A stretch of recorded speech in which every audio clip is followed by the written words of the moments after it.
JDs and gentlemen, boys and girls, welcome back to the channel. I hope you guys are having a wonderful weekend. I know I said yesterday in the video that I probably wouldn't have a video this weekend pending any crazy announcements, news, or whatever it might be, but the last 24 hours of XDefiant has just been the highs of highs and the lows of lows when it comes to the news and leaks and info and everything that's been coming out regarding the game and the potential release date in March and just everything that's going on. So I thought, what better than to kind of have a relaxing, kind of in-depth conversation about everything leading up to what we're at right now, than to just kind of make a video on it for you guys. So if you guys enjoyed the video, drop a like and subscribe to stay up to date with all things XDefiant. And I'm gonna be honest, I want to know your guys' thoughts and opinion down in the comment section below. I'm thinking of playing Helldivers and maybe uploading a video tomorrow, so let me know your thoughts on that if you want to see some Helldivers content. I don't know what it'll be exactly, but I'm debating on it. But nonetheless, let's hop into today's video and let's go over this crazy XDefiant stuff. So let's start at the top, and if you've watched any of the last 4 videos over the past 4 days, you know that XDefiant has had a lot of clerical stuff going on in the back end, and that's achievements and store pages and just things going on that were just behind closed doors, kind of things that a game needs to do in order to fully be a game. So all that's been going on, that's great and all, and it honestly points fingers towards that investors call that we talked about before of the March 31st being the back-end launch date. That's the last day that we could see a launch. And I'm going to say this real quick and just clarify this. I know the window of opportunity back in September was big, and it was important that we hit that window of opportunity we thought then, and then the delay happened, and we were all bummed about it. But honestly, right now, XDefiant's in a spot where launching now is probably better than then.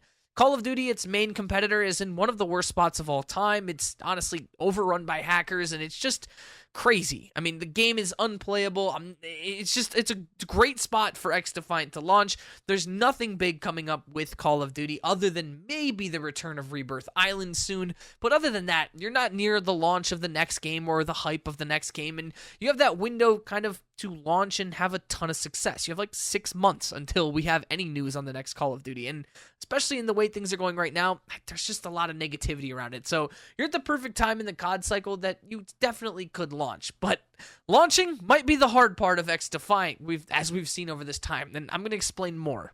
So yesterday in the video, I talked about how the servers went online and how there was an update pushed out for version 1.0 that people thought was a day 1 patch across Xbox and PlayStation. I know a lot of Xbox players didn't get it as much, but PlayStation definitely did. There was a ton on the PlayStation end of things. So there were other screens showing up, a red XDefiant loading screen, a blue XDefiant loading screen. There was just stuff going on all over the place of just new information that's just happening in the back end of XDefiant. So we have servers online, we have day 1 patches potentially going through. The beta was taken out of the name, so now it just says XDefiant. Then all of a sudden, the founders packs were revealed online, and the achievements were showing online. And usually, this is stuff that happens right as a title goes gold. And if you don't know what goes gold means the game is ready to launch. It's been printed, it's being promoted, it's being pushed, it's ready to go. So this is normally things that happen when games go to that point. And, all things are pointing towards XDefiant, launching and having a good, successful launch. And people were excited. The hype was growing. I mean, I was getting DMs and the Discord was going crazy talking about all this new information. And then I was out to dinner and I saw a tweet that was sent to me by Tom Henderson, which we've spoke about Tom Henderson before. And first things first, I'm going to say, this isn't he's not trying to farm impressions. He's not trying to get views. Tom Henderson has a large following. He owns Insider Gaming. He is the lead writer for Insider Gaming and everything. So he has no reason to farm impressions. He just tells you what he knows, or at least what he's been told from insiders and other things. And he's normally not wrong. 95 to maybe 90% of the things that Tom Henderson posts about, he's usually right. And when it came to XDefiant and all the hype that was going on, well, he had to crash our party because he had some pretty negative things to say about the launch of XDefiant. So Tom Henderson, in response to a tweet talking about how you could update XDefiant on PS, ended up saying, don't expect to be playing anytime soon. Now, this was the first tweet I saw, and I was like, oh, okay, maybe it's not launching, the 1st of March like we maybe hoped it would, or even the first week of March. But then he followed up to another tweet saying that the game's not canned, it's just in a bit of a rut, and I expect it to miss its late March release, Could be wrong, though. But if you guys remember, a couple weeks ago, I covered a tweet from Tom Henderson talking about how the Ubisoft higher-up developers were basically kind of destroying XDefiant from the inside out. They were adding in new features that were delaying the game. They were doing things that were making it kind of inevitable that the game isn't launching because of them. They're trying to add in all these new amazing features, they think, and every time they do it, it breaks netcode, it destroys the backend, and basically has stopped us from being able to get our hands on the game. Now, there's even more from Tom Henderson, and I gotta say this, guys, I think I kind of mentioned it before, but we can't be negative towards Tom. This is his job. His job is to talk about stuff like this, so take it with a grain of salt. Obviously, it's not, anything here is not like 100% certain, but I mean, I would keep a little bit of a, thought in the back of my head that he might be right about a little bit of this. And I know he himself probably wants to be wrong because just like us and anyone that plays video games, he would love to see the game succeed. But he knows better than anyone what's going on behind the doors of Ubisoft. There was another tweet from Tom Henderson. I forgot to grab it while I was doing this video, so I didn't put it in here, so I apologize for that. But he basically was explaining, like, in a response of how did we go from the summer of 23 to delayed again, possibly. And he basically said that exactly what we just talked about. They can't make up their mind on X, Y, and Z. They keep implementing new stuff, and at this point, they don't even know where they are in the process of finishing the game. And I'm not saying the game isn't done, but they just don't know what the upper management of Ubisoft exactly wants to be put in the game.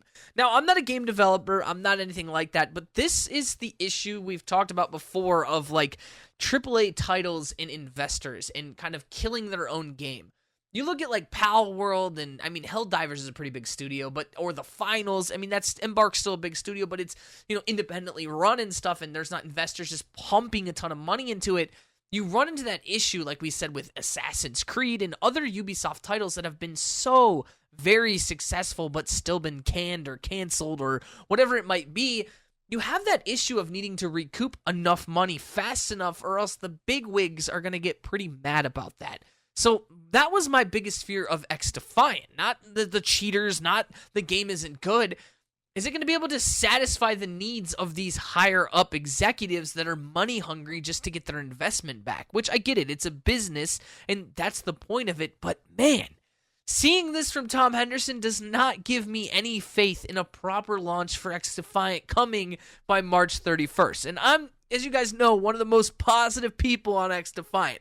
There have been trolls galore in my comment sections calling dead game and coming after me for talking about the game overall. But I don't know. I'm not being negative here, but I don't want to hold my breath too long because I'll end up passing out over XDefiant. So I'm hoping things change. I'm hoping we get some clarification. We got that tweet from Mark Rubin, and now when you take that tweet and what is said from Tom Henderson, you kind of get the vibe from both of them that they're kind of preparing to announce another delay, which I'm really hoping isn't true. Now, I hope I'm 100% wrong, and that's all I'm going to leave you with today, guys, because I don't want to keep blabbling on. I don't want to ruin anyone's weekend saying that XDefiant might not make its release window, but I just want to keep you guys in the loop with everything that is going on, and I know you guys appreciate it, and I appreciate you guys. So, appreciate everything. Love you guys to death. You guys are beautiful. You are one of a kind. Have an amazing, amazing weekend. Let me know in the comment sections, would you like to see a Helldivers video tomorrow? I'm debating it. I might play it. I might not. I don't know yet. So, I love you guys to death. Appreciate all the love and support recently here on the channel. You guys are beautiful. One of a kind. I think I said that already, but it's the weekend, so we'll mess it up. Until next time, guys, dishes, boys!